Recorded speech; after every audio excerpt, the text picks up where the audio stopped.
Today's episode is brought to you by Patreon. If you're interested in supporting the show, go to patreon.com/JoshuaVelas and become a $2 backer today and get early access to the new episodes.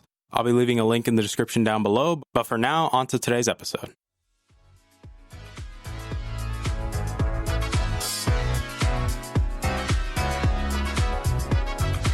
You're listening to the Augmented Experience podcast. I'm your host, as usual, Joshua Velas.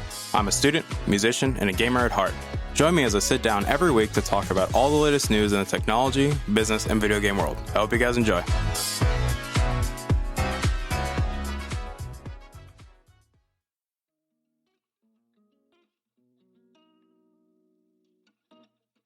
All right, everybody, welcome back to the show. My name is Joshua Velas. I am your host as usual, and obviously, welcome back to the show. Today is episode 71 of the show, and before we get started, I do want to say thank you guys so much for all the love and support for episode 70, which was the real talk over relationships. I really want to thank you guys so much for that, because to me, from the bottom of my heart, it means a lot that you guys took time out of your day to listen, because it's another really long episode, but I think to me, it's probably one of the best episodes I've done, and it's probably the one that I'm the most proud of right now. And I'm really happy how it came out. I'm really happy with the discussion and how the discussion went. Obviously, like I said, for anybody that knows what happened afterwards, I'll keep it to that, because that's not, I don't want to go just go crazy and just talk about it, but if you know, and if you don't, feel free to contact me if you really want to know what happened after the episode. But I want to thank you guys so much for all the love and support. It really means a lot to me. And I hope that some of you walked away encouraged and, walked away with some great insight, because that's what me and Branson intended for that episode to be. It wasn't a episode of bashing or anything like that. No, it was an episode dedicated to helping people figure out, or at least get a better understanding of this weird idea of dating and relationships, because it's not as black and white as we want it to be nowadays. And I really hope it was helpful to some people, and if it was helpful to you, let me know. And I would greatly appreciate, well, I can't say you have already let me know how helpful it is.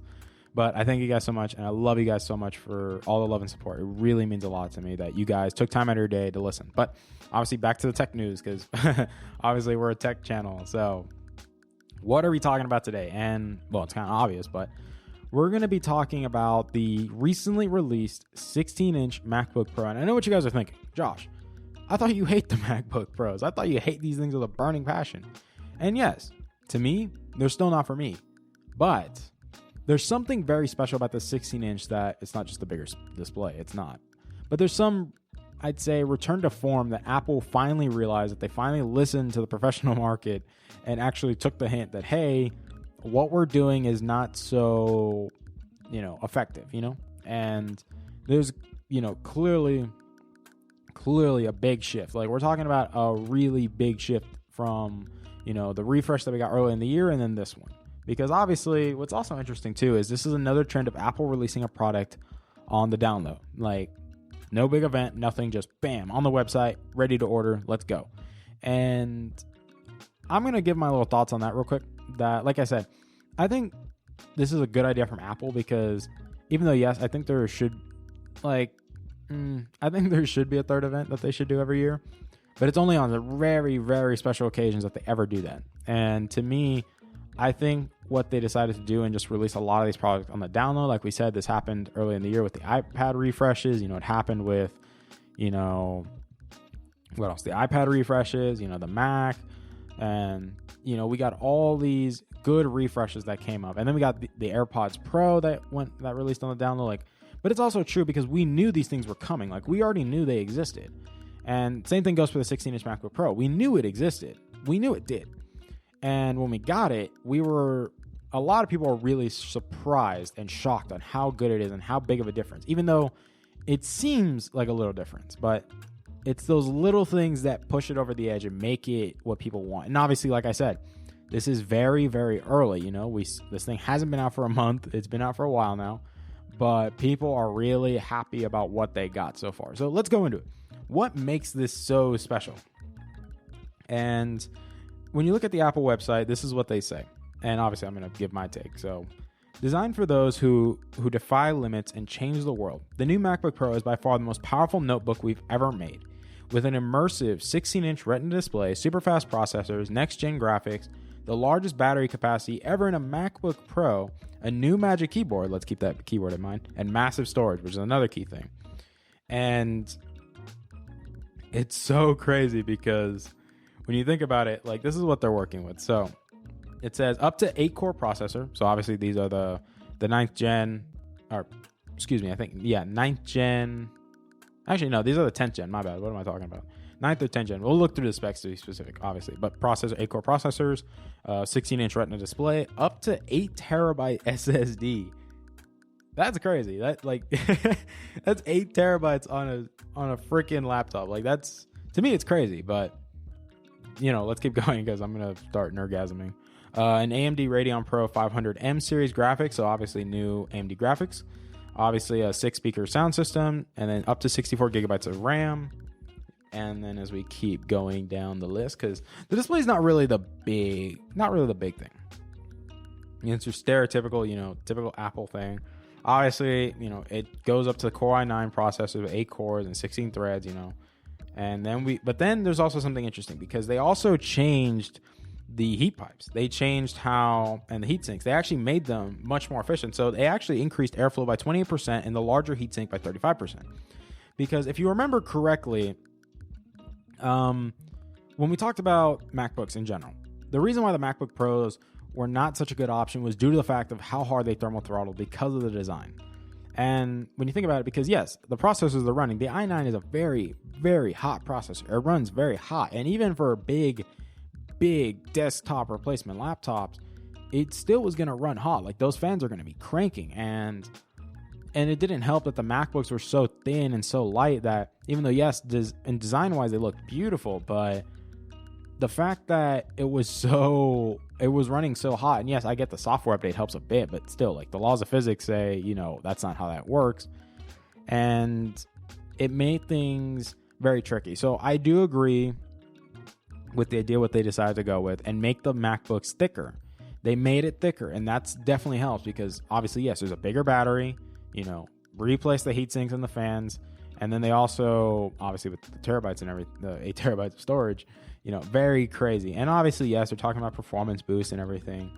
And they talk about the new graphics cards, which, you know, are very nice graphics cards. So very, very nice.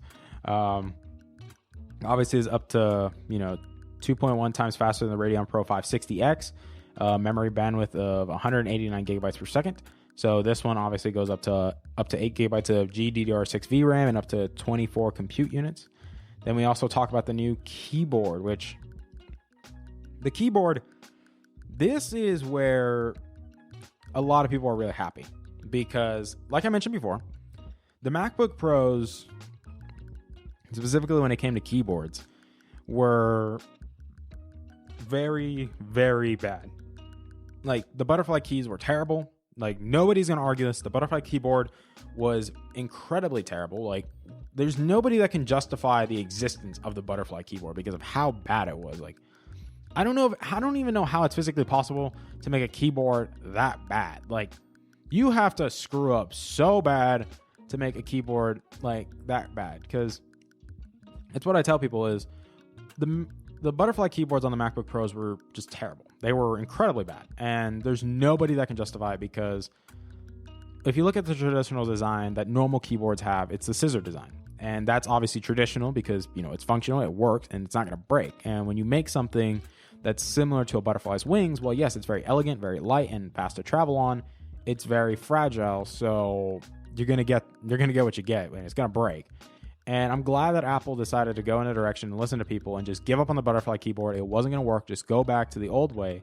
Even though they didn't really go back to the old way, it's more of like a hybrid, but it still goes back to the old scissor mechanism. So we're going in that direction that they're realizing, like, hey, this isn't the best thing to keep doing butterfly keyboards because we tried 4 times in a row. It failed 4 times in a row. So let's just go back to the original. And a lot of people are happy. And then obviously what else they did was they added the escape key instead of putting it on a touch bar, which made people a lot of happy that they did that because it's crazy because, you know, that's what people wanted. And I agree wholeheartedly with this, that I think it was a dumb idea to put the escape key on the touch bar because it was very finicky. It didn't always work. Like sometimes it wouldn't register and, you know, and I think it was a good idea that they decided to put the escape key back on the keyboard where it belongs because a lot of professionals really wanted it back. And that's a good thing that they're listening to them. And then obviously the inverted T arrow keys, which a lot of people are a little bit mad that they didn't make the arrow keys like all like the same size as like the normal keys. People are pretty mad about that, but they can get over it because, you know, you don't really use them that much. But, you know, and I think to me what's so crazy is that they actually listened, you know? Like, it's so crazy because Apple is pretty stubborn. Let's be honest. They are stubborn. But nowadays, they are becoming more loose. You know, they're listening to the consumer. They're taking advice, you know, that they're not being so stubborn and act like they're bulletproof, you know? And I think it's also because they learned from the debacle that's been happening, you know, like with the whole MacBooks, like overheating and people not wanting to use the MacBooks anymore. And then you got things like with the iPhones and blah, blah, blah. And, you know, like, but to me, it's so crazy that now they're listening because obviously we're seeing compromise. They're meeting consumers halfway. And I think that's definitely good. I think that is a smart move for them. And like I said, I also mentioned this before. Apple is going in a direction that's more focused on software rather than hardware, which makes sense why they don't really, I'd say it's kind of the reason why they didn't actually like present this at a big event, because it's not about hardware at this point. It's more about software and getting services and, you know, you being in the Apple ecosystem and using their services.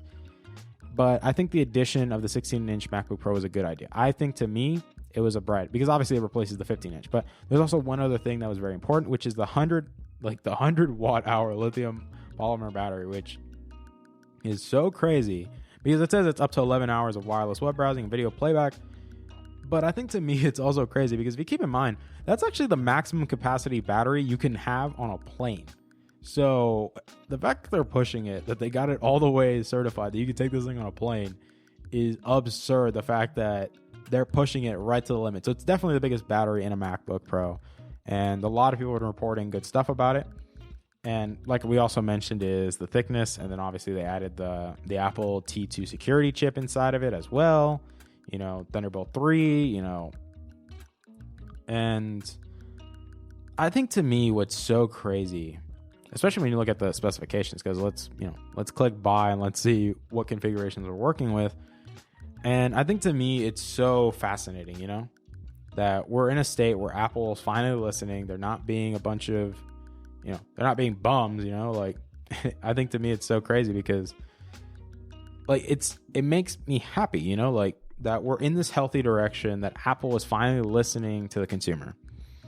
And I think it's a good idea. I think with this MacBook launch, especially the fact that it was very like unannounced, but we knew it was coming. But a lot of people really wanted it because they wanted to see what would happen. And as a content creator myself, and speaking with the fellow content creators about it as well, a lot of content creators use MacBooks. They really love MacBooks, or they love, well, obviously, yes, they have like Windows machines, but primarily if they're going to do editing on the go, they would love to have Macs or MacBooks, like specifically MacBook Pros. And then they obviously have their Macs and things like that.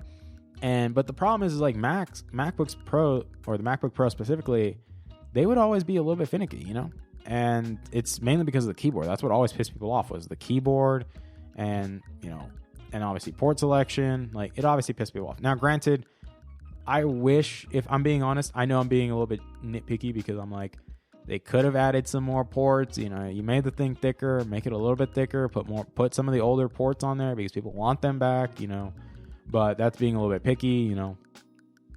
But I think with the keyboard, I think the big thing was the fact that they made the keyboard like back to the way it should have been, you know, traditional keyboard, which, you know, people love the scissor style because it works and it doesn't break on you. And, you know, at the same time, we also have like the 8 terabytes of storage, which by God, like that's so, I think that's overkill. But at the same time, for people that do a lot of heavy video editing in 4K or 8K video, yeah, that's a great idea because now they can have everything on the go with them and not have to bring a hard drive or anything, and, you know, not hook up to a server. And I think that's crazy to me. That's super crazy. And obviously, when we look at the pricing, depending on the model you want, if you want the 6-core 9th generation i7 processor with the Radeon Pro 5300M with 4 gigabytes of GDDR6 memory, 16 gigabytes of RAM, DDR4, 512 gigabyte SSD, and you would get that for $2,399. And then obviously, if you upgrade to the 8-core 9th generation i9, you obviously get the 550M with the same amount of VRAM inside. You get the same amount of RAM, so 16 gigabytes of DDR4 RAM. You also get 1 terabyte storage SSD, and obviously, you know, depending on the model you click, and if you want more storage, you know, like, so say we go up to the, where is it? So they also have another one too. If you click on the big i9 version, the base 2799 version, you click on that, you can also upgrade it to an 8-core, the 8-core 9th generation i9 that turbo boosts up to 5 gigahertz. And then obviously you can upgrade the RAM up to 64 gigabytes of 2666 megahertz DDR4. Obviously, you can also upgrade the Radeon Pro 550M to the 8 gigabyte GDR6. And then the ballsy freaking 8 terabytes.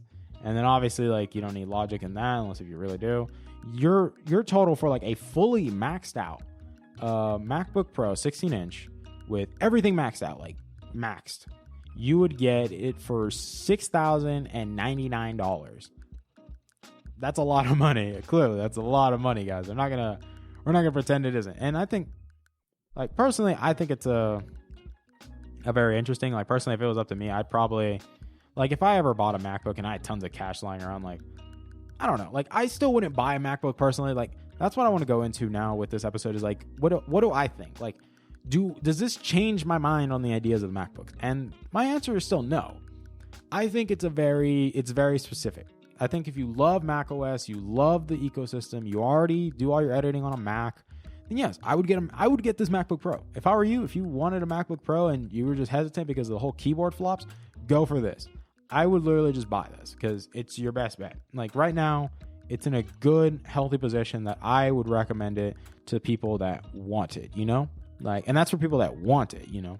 Like, it's not just me, like, forcing it on you because, you know, like, if you really want it, I think you should go for it. Don't want it, probably shouldn't go for it, you know? But I also say this with very cautious, you know, because it's like, still, this is something that, you know, we still don't know because the keyboard isn't fully scissors, you know, it's more of a hybrid that they are. And a lot of people have noticed this. They've talked about it. If you look up any YouTube video about this, people have noticed that it's not truly a scissors design. It's more of a mixed hybrid, but it's still more scissors. So, you know, I would say give it some time. Let people actually like test drive this beast and see what happens. But to me, this still doesn't change my mindset that, you know, I still believe that the iPad Pro gets more functionality and for less money, you know? Like, because, yeah, once with iPad OS coming out and as time goes by and developers start to optimize more apps for it and make more apps to utilize the power under the hood of the iPad Pros, then yes, because we're getting new iPad Pros next year. It's time for the refresh, you know, and we know we're getting new iPad Pros. And I think to me, what's going to be exciting is the primary prospect of with iPad OS being out and with the iPads being the way they are, you know, like, I do believe that iPads are still a better option for many people. Obviously, granted, I wish that they would still make more apps like coding software more available for iPads because then it'd be a better option for college students, more portable, you know, optimize, like, you know, I'd say, like, for me, like, I use MATLAB for school, which is a coding language, and, you know, I can do it on my iPad because it's a cloud, so I can hook it up and do it on there. But I actually can't work on everything because there's still some restrictions based on the mobile version. And it's really dumb because, you know, like, it's the exact same thing.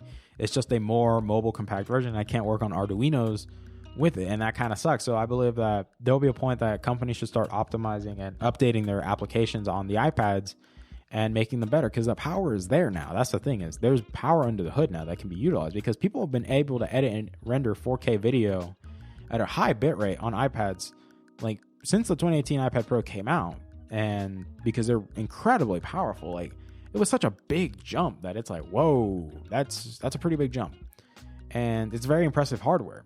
And then we're talking about the next iPads, which are probably gonna have an A13X, you know, or 14X, who knows, whatever they decide, and it's going to be crazy in my opinion. And I'm really excited to see what Apple decides to do. But to me, my opinion still stands for people that if you don't like MacBooks, you just don't like them, then don't buy them. Like, that's my advice, bro, because there's nothing I can say, there's nothing anyone can tell you that's going to change your mind, you know, because that's just the reality of it. Is I can't tell you anything that will change your mind. If you don't want something, like, I can't force you to like it, you know, like, I can't. And I'm not forcing you to like it because, you know, why would I force you to like something that you don't like? And I'm excited to see what Apple's able to accomplish because it's going to be interesting. With the new MacBook Pros, this is a good step in the right direction. And I know a lot of creators might actually come back because a lot of people are debating Windows machines now because Windows is making some really good laptops. But I think, it's just the niceness of the MacBooks that has creators so hooked. But in my opinion, if you are in the market for a creator laptop and you want to do a ton, like you don't want to drop a ton of cash on a Mac or a Mac Pro or iMac Pro really, and you don't want to drop a ton of money on it, and you want something that you're able to take on the go, you're able to do all your work on it, and and have everything all local instead of buying hard drives, then yes, I would consider buying the new MacBook Pro. I would, if that's you, if that's an investment you want to make, because it's an investment, But if you're just somebody that wants a laptop for school or do basic functionality, not for you. Especially engineering students, do not get a MacBook. Do not get anything with Mac or Mac OS or anything that's not Windows. Do not use it for school because schools, a lot of the software does not run on Mac OS unless if you're a business, and depending, that's different. But for engineering students, don't use a MacBook. Don't, unless if you know how to boot Windows on it. Do not do it. And so yeah, I would personally not recommend doing it. But like I said, the MacBook is still not for me. It's still not my, it's still not my bread and butter. It's still not for me. But it may be for you. And I hope that if you're somebody that's interested, I would highly consider that you look into it. Do the research yourself. If you're hesitant, give it a month. Let people do actual real reviews, like break it down step by step. See how the keyboard's holding up. See how battery life is. Ask these important questions. What are you able to do? What are the thermals looking like? Especially because laptops, thermals are really important. And, let's test out how good these fans are. And let's see how this thing performs, because that's the key thing here. Because it's a big investment. It's a big, big investment, because this is not a consumer laptop. This is not a consumer laptop. This is a professional tool. This is what professionals use. So obviously there's a big price tag on it. So, my opinion is give it some time. Think about it, wait to see what happens, let the reviews come in, let the hype die down, and, just let it settle. But like I said, I think Apple is doing something really great here. The fact that these releases are more spontaneous, that we don't know when they're coming. They can drop anything. Obviously, yes, there's some things that we know they won't drop just randomly, like a new iPhone. They're not going to do that. They always that's the big event, is always the iPhone. But yeah, services, like I said, Apple is going in a direction that services are the key. And I think this is another great tool to add that is able to use those services to its fullest, And to me, it's crazy. Like, I agree, it's crazy, the fact that I'm giving the MacBook Pro specifically a little bit of praise, but I'll give praise where praise is due, because they made a great machine. It's a great product, what I'm seeing. It's just, I want to give it some time, let it settle. Let's see how it is after a month or two, or people that want to make that jump, you can make that jump. But I primarily wanted to use this episode to break down what changed, what are my thoughts on it, because everybody knows I'm very critical about MacBook Pros. And to be honest, it doesn't really change my opinion that much, but it does show hope that we're going to go in a direction that's healthy and that the MacBooks are going to be here to stay. Now, granted, I still do believe that the iPad Pros are a great option. And as time goes by with iPad OS getting more and more features, being more refined and better hardware, and getting some of those early kinks out, I think it's going to be very, very interesting to see what happens, because we're going to be an interesting time where I kind of agree with my professors going is we're going to get to the point where specs do not really matter that much on machines, because everything's going to be on the cloud. And I think that's true. I think we're going to go in a direction that a lot of software that people use, whether it be for engineering, obviously engineering that includes mechanical, civil, architecture, electrical, computer science, computer engineering, all the aerospace, and petroleum, and then also, business software, anything that the business students use, for people that are in the art schools, I think it's going to be interesting, because we're going to get to the point where, that's why I want to do an episode over the Pixelbook sometime, or not the Pixelbook, but Chromebooks in general, because I think it's going to be very interesting with Chrome OS going in the future.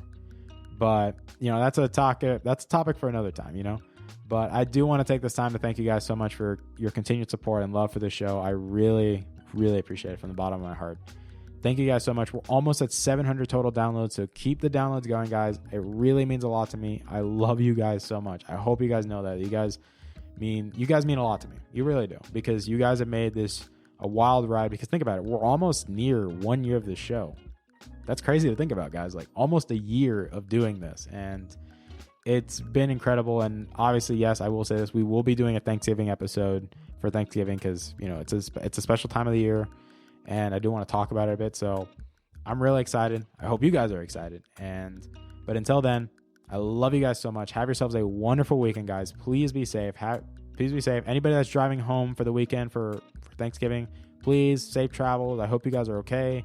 Hope everything goes well. Please keep me in your thoughts and prayers if that's if that rocks your boat, because there's a lot going on. But I thank you guys so much for everything. I love you guys to death. Have yourselves a wonderful week, and I'll see you guys next week. And happy Thanksgiving, guys. Bye. Hey there. Thank you for listening to today's episode. I really appreciate it. Thank you guys so much for taking time out of your day and listening to today's episode. If you're interested in supporting the show, whether it be financially, clicking the follow button, or just sharing the episode, it all works for me, guys. Thank you guys so much for your time, and I love you guys to death.